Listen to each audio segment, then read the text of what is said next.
నమస్కారం ప్రియమైన ప్రేక్షకులారా, మీకు స్వాగతం.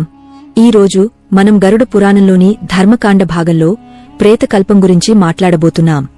ఇందులో ఒక మనిషి చనిపోయిన తర్వాత అతని 3 వస్తువుల గురించి చెప్పబడింది. ఈ వస్తువులను ఎవరూ ఎప్పటికీ వాడకూడదు. ఒకవేళ వాడితే భయంకరమైన బాధలు అనుభవించాల్సి వస్తుంది. అనేక రకాల నష్టాలు కూడా సంభవిస్తాయి. అందుకే ప్రతి తెలివైన వ్యక్తి ఈ వస్తువుల గురించి తప్పనిసరిగా తెలుసుకోవాలి. శ్రీకృష్ణుడు గరుడునికి చెప్పిన ఈ అద్భుతమైన జ్ఞానం మన మనస్సును ఉద్ధరిస్తుంది. ఈ కథ వింటే మీ జ్ఞానం కూడా పెరుగుతుంది. కాబట్టి ఈ కథను పూర్తిగా వినండి, ఎందుకంటే అర్ధంతరంగా వినడం వల్ల జ్ఞానం అసంపూర్ణంగా మిగిలిపోతుంది. అది ప్రమాదకరం కూడా. సరే రండి ప్రారంభిద్దాం మిత్రులారా. ఒకసారి గరుడు అంటే భగవాన్ విష్ణుమూర్తి యొక్క ప్రియమైన వాహనం తన మనసులో ఒక సందేహంతో ద్వారకకు వెళ్తాడు. అక్కడ శ్రీకృష్ణుడిని కలవడానికి చేరుకుంటాడు. తన ప్రియమైన గరుడుని చూసిన శ్రీకృష్ణుడు చాలా సంతోషిస్తాడు. హే గరుడా, ద్వారకలో నీకు స్వాగతం. నీ రాకతో నా హృదయం ఆనందంతో నిండిపోయింది. నీవు ఇక్కడికి రావడానికి ఏదో ప్రత్యేక కారణముందని నాకు తెలుసు. చెప్పు, ఏ పనిమీద వచ్చావు అని ప్రేమగా అడుగుతాడు. గరుడు భగవంతునికి నమస్కరిస్తూ గౌరవంగా ఇలా అంటాడు, ప్రభూ, నీవు సర్వజ్ఞుడవు. ఈ సృష్టిలో నీకు తెలియనిది ఏమీ లేదు. నా మనసులో ఒక సందేహముంది. దాన్ని తీర్చగలిగేది నీవు మాత్రమే. దయచేసి నాకు సమాధానం చెప్పు. శ్రీకృష్ణుడు నవ్వుతూ, హే పక్షరాజా, నీ సందేహం ఏదైనా సరే భయపడకుండా అడుగు. నీ సందేహాలను తీర్చడం, నీ సమస్యలను పరిష్కరించడం నా బాధ్యత అని ఆప్యాయంగా అంటాడు. గరుడు గంభీరమైన స్వరంతో ఇలా అడుగుతాడు, ప్రభూ, నా ప్రశ్న ఇది. ఒక జీవి చనిపోయినప్పుడు అది తనతో ఏమేం తీసుకెళ్తుంది? మరియు చనిపోయిన వ్యక్తికి సంబంధించిన ఏ వస్తువులను బతికున్నవాళ్లు వాడకూడదు? శ్రీకృష్ణుడు ఆలోచనాత్మకంగా ఇలా అంటాడు, గరుడా, నీ ప్రశ్న చాలా ముఖ్యమైనది. ఈ సంసారంలో పుట్టిన ప్రతి జీవికి మరణం తప్పదు. మనిషి ఈ లోకంలో ఖాళీ చేతులతో పుడతాడు, కాని చనిపోయేటప్పుడు 5 వస్తువులను తనతో తీసుకెళ్తాడు. అలాగే బతికున్నవాళ్లు చనిపోయినవాళ్ల 3 వస్తువులను ఎప్పటికీ వాడకూడదు. నీ ఈ 2 ప్రశ్నలకు సమాధానం చెప్పే ముందు ఒక బ్రాహ్మణుడి మరియు 5 ప్రేతాల కథను చెబుతాను. ఈ కథ వింటే నీ సందేహాలన్నీ తీరిపోతాయి. ఈ కథను జాగ్రత్తగా విను, ఎందుకంటే దీని ద్వారా మానవ జీవితంలోని గొప్ప రహస్యాలు తెలుస్తాయి. ఈ కథ వినడం వల్ల కోట్లాది పాపాలు నశిస్తాయి. కాబట్టి ఈ కథను ఎక్కువ మందికి చెప్పు. గరుడు భక్తితో, ప్రభూ, నీ కథను శ్రద్ధగా వినడానికి నేను సిద్ధంగా ఉన్నాను. దయచేసి ఆ పవిత్ర కథను చెప్పు అని అడుగుతాడు. అప్పుడు శ్రీకృష్ణుడు కథను ఇలా మొదలుపెడతాడు. హే గరుడా, ఒకసారి మధ్యదేశంలో దేవశర్మ అనే పేద బ్రాహ్మణుడు ఉండేవాడు. అతను చాలా గుణవంతుడు, వేదాలు, శాస్త్రాల్లో నిష్ణాతుడు. అతను వేదాలను లోతుగా చదివాడు, కాని తన జ్ఞానాన్ని ఎప్పుడూ దుర్వినియోగం చేయలేదు. ధనం సంపాదించడానికి కూడా వాడలేదు. చాలా పేదవాడైనా భిక్ష ఎత్తుకుని జీవనం సాగించేవాడు. ఒకరోజు అతను అడవిలో తపస్సు చేయడానికి వెళ్దామని నిర్ణయించుకుంటాడు. ఈశ్వరుని ధ్యానం చేయడానికి అడవిలోకి బయలుదేరతాడు. ఆ బ్రాహ్మణుడు వెళ్లిన అడవి పేరు విపినవనం. ఈ అడవి చాలా భయంకరంగా, భీతి కలిగించేలా ఉండేది. దూరదూరానికి ఈ అడవి గురించి ప్రజలు భయపడి మాట్లాడుకునేవారు. ఈ అడవిలోకి వెళ్లే ధైర్యం చాలా తక్కువ మందికే ఉండేది. ఎందుకంటే అక్కడి వాతావరణమే భయంతో నిండి ఉండేది. ఆ అడవిలో ఎత్తైన చెట్లు ఉండేవి. వాటి కొమ్మలు చాలా దట్టంగా ఉండేవి. సూర్యకిరణాలు కూడా కిందకు చేరేవి కావు. కొన్ని చెట్లు చాలా పాతవి, మహావృక్షాల్లా ఉండేవి. వాటి భారీ మూలాలు భూమి నుండి బయటకు వచ్చి చుట్టూ పాకి ఉండేవి. అక్కడ వటవృక్షాలు, అశ్వత్థ చెట్లు చాలా ఉండేవి. అవి తమ కింద ఎవరినైనా ఒత్తిపడేసేంత బలంగా ఉండేవి. మాండవ, సమీ వంటి చెట్లు కూడా ఉండేవి. వాటి దగ్గర నుండి వెళ్తుంటే ఒళ్ళు గగుర్పొడిచేది. ఆ చెట్ల కొమ్మలు వంకర్లు తిరిగి వికృతంగా ఉండేవి. వాటిపై వింత జీవులు వేలాడుతూ కనిపించేవి. అక్కడి మొక్కలు కూడా భయంకరంగా ఉండేవి, విషపూరితమైనవి. రోజూ నల్లని రెక్కల గుడ్లగుబలు అక్కడ తిరుగుతూ వింత శబ్దాలు చేసేవి. అడవి తోడేళ్లు తమ ఆహారం కోసం ఎల్లప్పుడూ సంచరిస్తూ వాటి కళ్ళు చీకట్లో మెరిసేవి. నల్లటి మచ్చల చిరుతపులులు, హింస్రమైన ఎలుగుబంట్లు కూడా అక్కడ సాధారణంగా కనిపించేవి. పక్షుల్లో శకుని అనే రాబందులు, కాకులు చెట్లపై కూర్చుని దూరంగా వచ్చే వాళ్లను భయపెట్టేవి. విపినవనం మొత్తం రహస్యమయంగా, భయంకరంగా ఉండేది. అక్కడ ప్రతి అడుగు వేసినప్పుడు మరణ భయం గుండెల్లో మెదిలేది. అలాంటి అడవిలో ఆ బ్రాహ్మణుడు నడుస్తూ ఒక చాలా పాత చెట్టు దగ్గరకు చేరుకుంటాడు. అక్కడ అతను 5 పిశాచాలను చూస్తాడు. ఆ పిశాచాలు ఆ అడవిలోంచి వెళ్లే మనుషులను తినేసేవి. ఎవరైనా ఆ మార్గంలో వెళ్తే వాళ్లను పట్టుకుని ఆరగించేవి. పిశాచాలైనందున వాటిలో ధర్మం అనేది లేదు. అవి చాలా పాపాత్ములు, దురాచారులు, ఎవరిపైనా దయ చూపేవి కావు. ఆ బ్రాహ్మణుడు ఆ చెట్టు దగ్గరకు రాగానే పిశాచాలు ఒకరితో ఒకరు ఇలా అన్నాయి, అరెవాహ్! చూడండి సోదరులారా, మనకు ఈరోజు తాజా ఆహారం వస్తోంది. ముందు నేనే ఈ బ్రాహ్మణుని తింటాను. దీని మాంసం ఎంత రుచిగా ఉంటుందో. ఈ బ్రాహ్మణుడు సాత్విక ఆహారం మాత్రమే తిని ఉంటాడు, కాబట్టి దీని శరీరంలో రోగాలు, పురుగులు ఉండవు. దీని మాంసం తింటే చాలా ఆనందంగా ఉంటుంది. హాహాహా! రెండో పిశాచం ఇలా అంది, ఈ బ్రాహ్మణుని నేనే తింటాను. చాలా రోజుల తర్వాత ఆహారం దొరికింది. అలా ఆ పిశాచాలు ఆ బ్రాహ్మణుని తినడానికి ముందుకు వస్తాయి. కాని ఆ బ్రాహ్మణుడు వాటిని చూసినా ఏమాత్రం భయపడలేదు. అతను భగవాన్ విష్ణుమూర్తి యొక్క గొప్ప భక్తుడు. ఎల్లప్పుడూ శ్రీహరినామాన్ని జపిస్తూ ఉండేవాడు. అందుకే అతనికి ఎవరి భయమూ ఉండేది కాదు.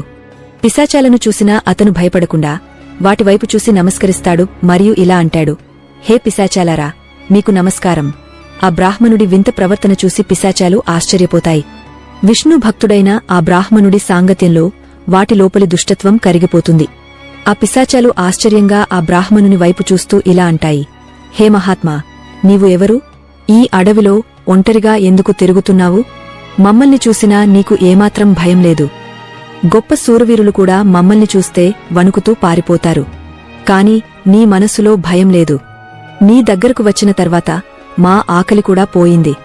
మేము నిన్ను ఆహారంగా భావించి సంతోషిస్తున్నాం. నిన్ను తినబోతున్నాం కూడా. అప్పుడు ఆ బ్రాహ్మణుడు ఇలా అంటాడు, హే పిశాచాలారా, మీ వల్ల నాకు ఎటువంటి భయం లేదు. ఎందుకంటే భగవంతుడు ఎప్పుడూ నాతో ఉన్నాడని నాకు తెలుసు. ఆయన ఇష్టం లేకుండా చెట్టు, ఆకు కూడా కదలదు. నా మరణం మీ చేతుల్లోనే జరగాలని ఉంటే అది కూడా నాకు స్వీకారం. ప్రభువు నా జీవితంలో ఏం రాశాడో అది నాకు ఒప్పుకోదగినదే. నన్ను తినడం వల్ల మీకు తృప్తి కలిగితే అది నా అదృష్టంగా భావిస్తాను. ఈ సంసారంలో ప్రతి జీవికి సుఖం ఇవ్వడం, వాళ్లను తృప్తిపరచడం మనుషుల కర్తవ్యం. మీరు కూడా ఈశ్వరుడు సృష్టించినవారే కదా, మిమ్మల్ని నేను ఎలా నిందించగలను? ఆ బ్రాహ్మణుడి ఈ మాటలు విని పిశాచాలు ఆశ్చర్యంతో నిశ్చేష్టమవుతాయి. వాళ్లు ఇలా అంటారు, హే బ్రాహ్మణ దేవత, నీ మాటలు చాలా అందంగా ఉన్నాయి. నీ మాటలు వినగానే మా హృదయాలు తృప్తి చెందాయి. మేము నిన్ను తినము. దయచేసి నీవు ఎవరో, ఈ అడవిలో ఎందుకు తిరుగుతున్నావో చెప్పు. బ్రాహ్మణుడు ఇలా అంటాడు, హే పిశాచాలారా, నా పేరు దేవశర్మ. ప్రభువు భక్తి చేయడానికి ఈ అడవిలో సరైన స్థలం కోసం వెతుకుతున్నాను. మిమ్మల్ని చూస్తే మీరు చాలా కష్టంలో ఉన్నట్టు అనిపిస్తోంది. మీరు ఎందుకు పిశాచాలుగా మారారో చెప్పండి. మీకు నేను ఏదైనా సహాయం చేయగలిగితే తప్పకుండా చెప్పండి. నా శక్తి మేరకు మీకు సహాయం చేస్తాను. ఆ బ్రాహ్మణుడి మాటలు విని పిశాచాలు మౌనంగా ఉండిపోతాయి. వాళ్లు ఇలా అంటారు, హే ద్విజశ్రేష్ఠ, నీకు మళ్ళీ మళ్ళీ నమస్కారం. మేము మా పాప కర్మల వల్లే పిశాచాలుగా మారాము. మా పితృదేవతలను అవమానించాము. అందుకే మాకు ఈ పిశాచ జన్మ లభించింది. ఈ శరీరం నుండి ఎప్పుడు విముక్తి లభిస్తుందో మాకు తెలియదు. మనుషులుగా ఉన్నప్పుడు కూడా మేము చాలా పాపాలు చేశాము. పిశాచాలుగా మారిన తర్వాత అనేక నిర్దోషులను చంపి తిన్నాము. అందుకే మాకు ఈ జన్మ నుండి విముక్తి లభించదని అనిపిస్తుంది. అప్పుడు బ్రాహ్మణుడు ఇలా అంటాడు, హే పిశాచాలారా, మీ బాధను నేను అర్థం చేసుకున్నాను. మీకు విముక్తి కలిగించడానికి నేను ఏం చేయగలనో చెప్పండి. నేను మధ్యదేశంలో ఉండే దేవశర్మను. అనేక తపస్సులు, వ్రతాలు, ఉపవాసాలు చేశాను. మీ విముక్తి కోసం ఏదైనా వ్రతముంటే చెప్పండి, నేను తప్పకుండా చేస్తాను. ఆ మాటలు విని పిశాచాలకు అర్థమవుతుంది, ఈ బ్రాహ్మణుడు తమ వంశంలోనివాడేనని. వాళ్లు ఆ బ్రాహ్మణుడి తాతలు, ముత్తాతలు పాపాల వల్ల పిశాచాలుగా మారినవారు. శ్రీకృష్ణుడు ఇలా అంటాడు, హే గరుడా, ఆ పిశాచాలకు తెలిసిపోతుంది ఈ బ్రాహ్మణుడు తమ సొంత వంశజుడు. అప్పుడు ఆ పిశాచాలు తమ పాప కర్మల గురించి చెప్పడం మొదలు పెడతాయి. మొదటి పిశాచం, దాని పేరు ఉచ్చి, ముందుకు వస్తుంది. దాని శరీరం మాంసం, రక్తంతో నిండి ఉంది. దాని కళ్లలో అధర్మం జ్వాలలా కనిపిస్తుంది.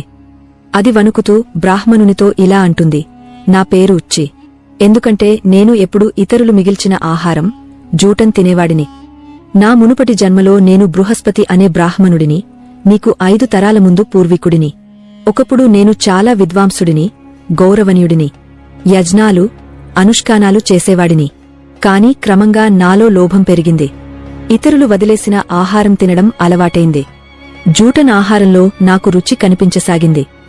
అది అధర్మమని తెలిసినా ఆహారాన్ని తీసుకోవడం మొదలుపెట్టాను.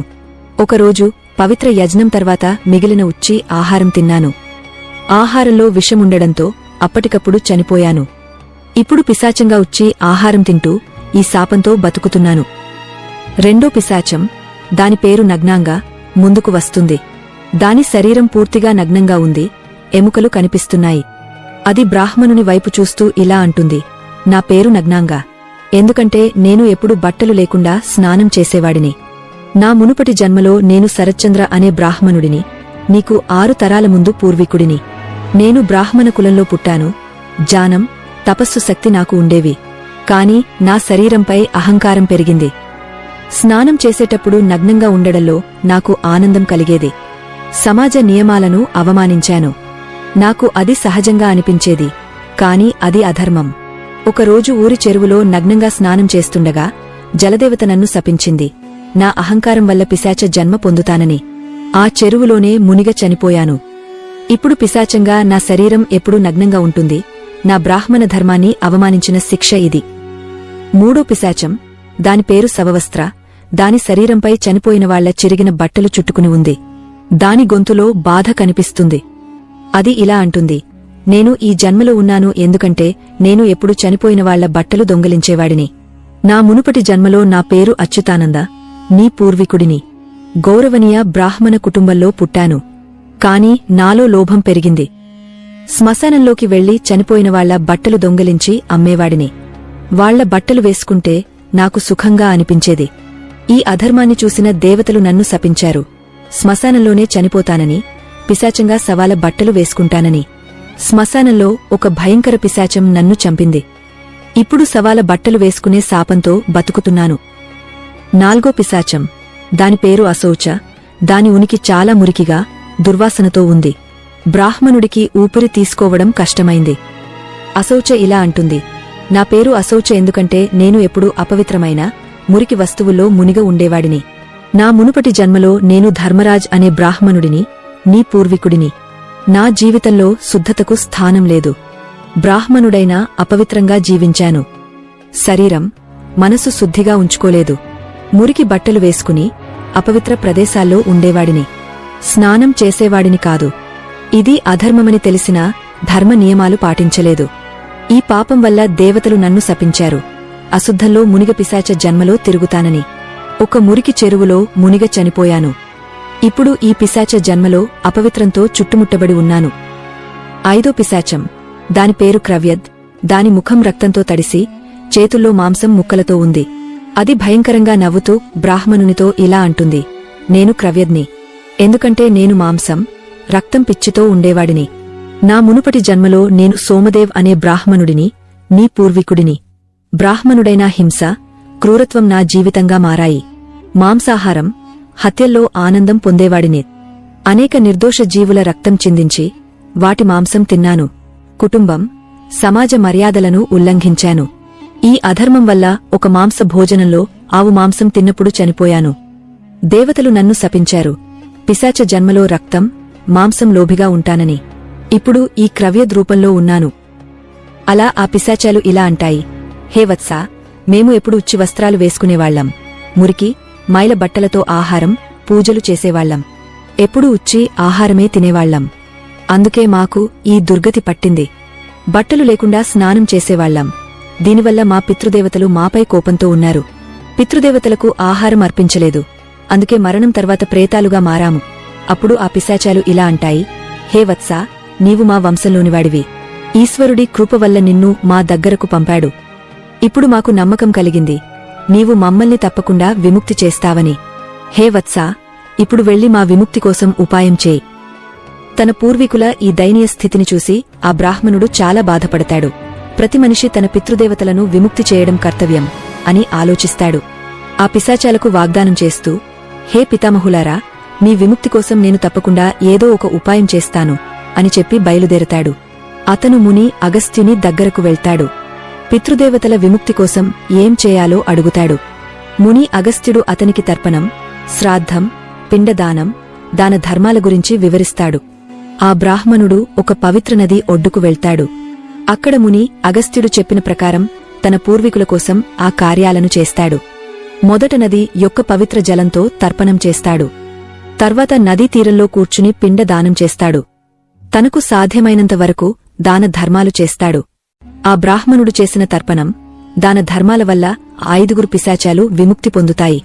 వాళ్లు స్వర్గంలోకి వెళ్లిపోతాయి. అప్పుడు శ్రీకృష్ణుడు గరుడునితో ఇలా అంటాడు, హే గరుడా, అందుకే మనిషి ఎప్పుడు ఉచ్చి వస్త్రాలు వేసుకోకూడదు. అంటే మురికి, మైల బట్టలు ధరించకూడదు. ఉచ్చి ఆహారం తినకూడదు. ఇతరులు మిగిల్చినది, నేలపై పడినది, ఇతరులు అతిక్రమించినది, పితృదేవతలకు అర్పించని ఆహారం ఉచ్చిష్ట ఆహారం అవుతుంది.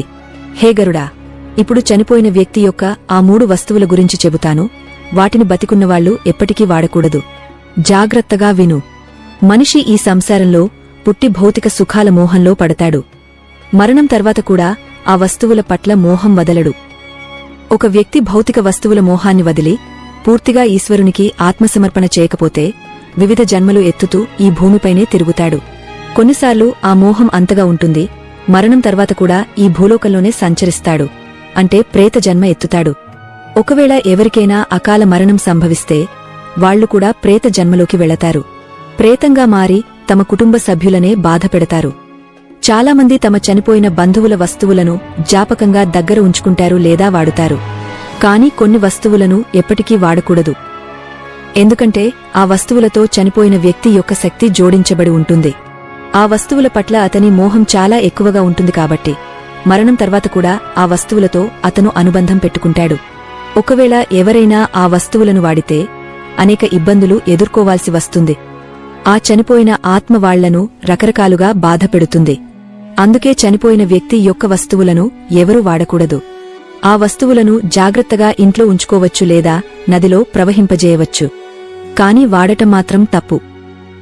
ఆ చనిపోయిన ఆత్మశాంతి కోసం అతనికి ఇష్టమైన వస్తువులను దానం చేస్తే చాలా శుభకరం. మొదటి వస్తువు, చనిపోయిన వ్యక్తి బట్టలు. ఆ బట్టలను ఎప్పటికీ వాడకూడదు, ధరించకూడదు. అలా చేస్తే ఆ చనిపోయిన వ్యక్తి ఆత్మ ఆ బట్టలను వాడిన వ్యక్తితో అనుబంధం పెట్టుకుంటుంది.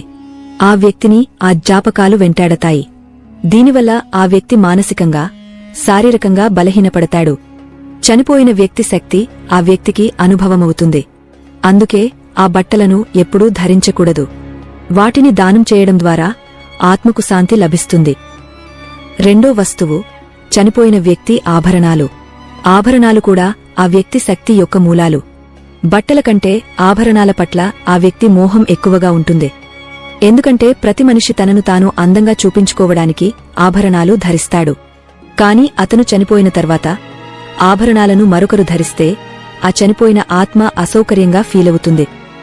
ఆత్మ ఆ వ్యక్తిని బాధపెట్టడం మొదలుపెడుతుంది. మోక్ష మార్గంలో వెళ్లకుండా ఈ భూలోకంలోనే తన కుటుంబాన్ని ఇబ్బంది పెడుతుంది. అందుకే ఆభరణాలను ఎప్పటికీ వాడకూడదు. మూడో వస్తువు, చనిపోయిన వ్యక్తి జపమాల. ఆ వ్యక్తి జీవితంలో చేసిన పుణ్యం యొక్క కీలకం ఆ జపమాల. మరణం తర్వాత ఆ జపమాలను బతికున్నవాళ్లు ధరించకూడదు. ఆ జపమాలను పవిత్ర నదిలో ప్రవహింపజేయాలి. పవిత్ర నది ఆ వ్యక్తి పుణ్యాన్ని స్వర్గానికి తీసుకెళ్తుంది. శ్రీకృష్ణుడు ఇలా అంటాడు, హే గరుడా, మరణం తర్వాత మనిషి తన పాపాలు, పుణ్యాలను మాత్రమే తీసుకెళ్తాడు. అన్ని భౌతిక వస్తువులను ఇక్కడే వదిలేస్తాడు. అందుకే ఆ వస్తువుల పట్ల అతను ఎక్కువ మోహం పెట్టుకోకూడదు. మరణం తర్వాత ఆత్మతో కొన్ని వస్తువులు వెళతాయి. అవి తదుపరి జన్మలో కూడా ఉంటాయి. ఆ 5 విషయాల గురించి ఇప్పుడు వివరంగా చెబుతాను. మొదటిది, కామన. ఆత్మతో మరణం తర్వాత కూడా కామన ఉంటుంది. మనిషి కోరికలు అతన్ని కొత్త శరీరం ఎత్తేలా ప్రేరేపిస్తాయి. కామన అనేది ఒక శక్తి, ఆత్మను సంసారంలో కొత్త జన్మ కోసం తిప్పుతూ ఉంచుతుంది. ఒక వ్యక్తి చనిపోయినప్పుడు అతని కోరికలు అతనితో వెళతాయి. ఆ కోరికలు తదుపరి జన్మలో పనిచేస్తాయి. కామనను చంచలమైన శక్తిగా భావిస్తారు. అది ఆత్మను సంసార చక్రంలో బంధిస్తుంది. ఒకవేళ మనిషి తన కోరికలన్నింటినీ త్యజిస్తే అతనికి మోక్షం లభిస్తుంది. అందుకే మరణ సమయంలో కోరికలను వదిలేయడం చాలా ముఖ్యం. కోరికలను తీసుకెళితే మళ్లీ జన్మ ఎత్తాల్సి వస్తుంది. రెండోది, వాసన. వాసన అనేది కామన యొక్క ఉన్నత రూపం. ఇది మనిషిని ఇంద్రియ సుఖాలు, భోగాల వైపు ఆకర్షిస్తుంది. ఈ లాలసకు ఎప్పటికీ అంతముండదు. మరణ సమయంలో కూడా చాలామంది వాసన నుండి విముక్తి పొందలేరు. ఈ వాసన భౌతిక వస్తువులు, ధనం, కుటుంబం, భోగాల పట్ల ఆకర్షణను పెంచుతుంది. వాసన చాలా శక్తివంతంగా ఉంటుంది. మరణం తర్వాత కూడా ఆత్మతో ఉంటుంది. విష్ణు పురాణంలో రాజా భరతుడి కథ ఉదాహరణ. భరతుడు ఒక జింక పిల్లపై అమితమైన ప్రేమ పెంచుకున్నాడు. మరణ సమయంలో కూడా ఆ జింక గురించే ఆలోచిస్తూ ఉన్నాడు. దీనివల్ల తదుపరి జన్మలో అతను జింకగా పుట్టాడు. ఇది వాసన ఆత్మను బంధనాల్లో ఉంచుతుందని చూపిస్తుంది. మనసు శాంతి, జ్ఞానంతోనే వాసన నుండి విముక్తి లభిస్తుంది. మూడోది, కర్మ అనేది మనిషి యొక్క అతి ముఖ్యమైన సంపద. అది మరణం తర్వాత కూడా అతనితో వెళ్తుంది. జీవితంలో అతను చేసిన మంచి, చెడు కర్మలు తదుపరి జన్మలో ఫలిస్తాయి. మరణ సమయంలో ఆత్మ చేసిన కర్మల లెక్క తీస్తారు. మంచి కర్మలు చేస్తే పరలోకంలో సుఖం, శాంతి లభిస్తాయి. తదుపరి జన్మలో సంపద దొరుకుతుంది. చెడు కర్మలు చేస్తే నరకం లేదా దున్హకమయ జీవితం లభిస్తుంది. అందుకే మన ధర్మశాస్త్రాలు కర్మకు ఎంతో ప్రాముఖ్యత ఇస్తాయి. కర్మగతి అద్భుతంగా ఉంటుంది. అది 7 జన్మల వరకు ఆత్మను వెంటాడుతుంది. కాబట్టి మనిషి ఎల్లప్పుడూ పుణ్యకర్మలు చేయడానికి ప్రయత్నించాలి. నాల్గోది, రుణం. రుణం అనేది మరణం తర్వాత కూడా ఆత్మను వెంటాడే వస్తువు. జీవితంలో ఎవరి దగ్గరనైనా రుణం తీసుకుని అది తీర్చకుండా చనిపోతే ఆ రుణం తదుపరి జన్మలో కూడా ఉంటుంది. రుణం ఆత్మపై ఒక బంధనంలా పనిచేస్తుంది. అది తీర్చే వరకు ఆత్మ విముక్తి పొందదు. మరణం తర్వాత పరలోకంలో రుణం తీర్చడానికి శిక్ష కూడా పొందవచ్చు. పునర్జన్మలో రుణం వల్ల శారీరక, మానసిక కష్టాలు ఎదుర్కోవాల్సి వస్తుంది. అందుకే ధర్మశాస్త్రాలు చెబుతాయి, జీవితంలో తీసుకున్న రుణాలన్నీ తీర్చి మరణం వైపు వెళ్లాలని. తద్వారా ఆత్మ ఆ బాధ నుండి విముక్తి పొందుతుంది. ఐదోది, భక్తి. భక్తి అనేది ఆత్మను ఈశ్వరునితో కలిపే పవిత్ర మార్గం. సచ్చిదానందంతో భగవంతుని ఆరాధించే వ్యక్తి ఆత్మ మరణం తర్వాత కూడా ఆ భక్తి ఫలాన్ని పొందుతుంది. భక్తి అనేది ఆ శక్తి ఆత్మను జన్మ మరణ చక్రం నుండి విముక్తి చేసి మోక్షం వైపు తీసుకెళ్తుంది. భక్తితో నిండిన హృదయం మరణం తర్వాత కూడా ఈశ్వరుని సన్నిధిలో ఉంటుంది. అందుకే భక్తిని జీవితంలో అతి పవిత్ర సాధనంగా భావిస్తారు. ఈ విధంగా హే గరుడా, మరణం తర్వాత ఆత్మతో కామన, వాసన, కర్మ, రుణం, భక్తి వెళతాయి. ఈ విషయాలు ఆత్మను సంసార చక్రంలో బంధిస్తాయి లేదా మోక్షం వైపు నడిపిస్తాయి. అలా శ్రీకృష్ణుడు గరుడునికి అతి ముఖ్యమైన జ్ఞానాన్ని ఇచ్చాడు. మనిషి జీవితంలో ఎన్నో సంపదలు, ధనవంతమైన భోగాలు కూడబెట్టినా చివరికి తనతో పాటు తీసుకెళ్లేది కేవలం తన పుణ్యపాపాలు మాత్రమే. ఈ భౌతిక ప్రపంచంలో మనం సంపాదించిన వస్తువులు, పేరుప్రతిష్ఠ, సౌకర్యాలు అన్నీ ఒకరోజు వదిలిపెట్టి వెళ్లాల్సిందే. నిజమైన సంపద మన మంచి పనులే. కాబట్టి మనం సంపాదించుకోవాల్సింది నిత్యమైన గుణాలు, దయ, ధర్మం, నీతి మాత్రమే. జీవితం ఒక క్షణకాలం లాంటి ఈ ప్రయాణంలో ప్రతి క్షణాన్ని మంచి మార్గంలో వినియోగించుకోవాలి. లోభం, అహంకారం వంటి నష్టకరమైన భావనలను వదిలేసి మన హృదయాన్ని శుభ్రపరచుకోవాలి. మానవత్వం మన జీవితానికి పునాది కావాలి. సంపద సొమ్ములు లేవు అనిపించినా మనం చేసే మంచి పనులు ఎప్పటికీ మన వెంట వస్తాయి. వాటే నిజమైన వారసత్వం. మన భవిష్యత్తు మన చేతుల్లోనే ఉంది. ప్రతిరోజూ ఒక మంచి పని చేయాలనే సంకల్పంతో నడవాలి. భగవంతుడి మార్గాన్ని అనుసరించడం ద్వారా మన జీవితం సార్థకమవుతుంది. చనిపోయినవారి వస్తువులను శాస్త్రప్రకారం గౌరవంగా నిర్వహించడం కూడా ఒక ధర్మం. మానవజాతికి సేవ చేయడం ద్వారా మాకు నిజమైన ఆనందం లభిస్తుంది. ఈ లోకంలో అన్నీ క్షణభంగురమే. కాని మన మంచి మనతో ఉంటుంది. కాబట్టి జీవితాన్ని వృధా చేసుకోకుండా ప్రతిరోజూ ధర్మ మార్గంలో నడవాలి. ప్రియమైన మిత్రులారా, ఈ కథలో ఉన్న మాటలు మన జీవితాన్ని మారుస్తాయి. ఇవి కేవలం విని మర్చిపోకుండా మన హృదయాల్లో నాటుకోవాలి. ధర్మ మార్గాన్ని అనుసరించడం ద్వారా మాత్రమే మనం నిజమైన విజయాన్ని పొందగలం. ఇలాంటి మరిన్ని జ్ఞానవంతమైన కథలను తెలుసుకోవాలంటే దయచేసి మా ఛానల్ను సబ్స్క్రైబ్ చేయండి. మీ ప్రతి లైక్, ప్రతి షేర్, ప్రతి కామెంట్ మా ధర్మ ప్రచారానికి మీరు ఇచ్చే గొప్ప తోడ్పాటు. మనమంతా కలిసి జ్ఞాన మార్గంలో ముందుకు సాగుదాం. మన జీవితాలను ధర్మవంతంగా మలచుకుందాం. ధన్యవాదాలు.